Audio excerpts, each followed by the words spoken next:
এটা হলো কলমি শাক। এটা আমি কেটে নিয়েছি।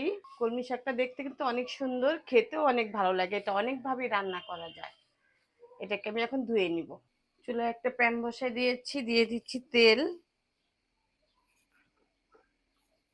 দিয়ে দিচ্ছি পেঁয়াজ কুচি, দিয়ে দিচ্ছি পরিমাণ মতো লবণ। পেঁয়াজটাকে ভেজে নরম করে নিব।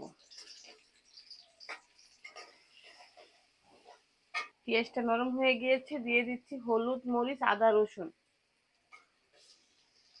দিয়ে দিচ্ছি মশলাটা কষানোর জন্য কিছুটা পানি।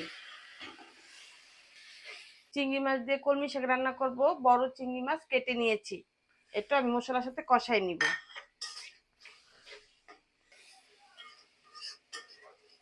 চিংড়ি মাছ মশলা দুটাই কষানো হয়ে গিয়েছে।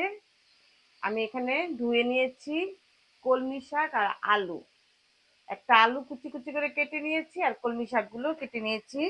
দিয়ে দিচ্ছি কলমি শাক।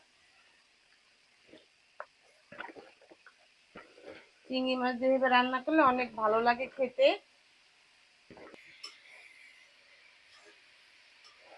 শাক থেকে পানি উঠবে, এই পানিটা দিয়ে আমি একটু কষাই নিব।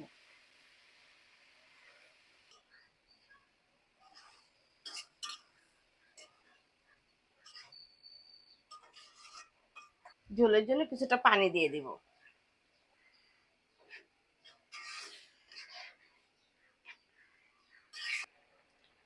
দিয়ে দিচ্ছি জিরার গুঁড়ো।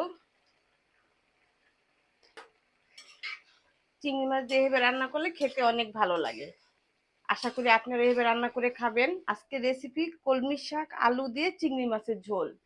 ভালো লাগলে লাইক, কমেন্ট, শেয়ার করে দিবেন। আল্লাহ হাফেজ।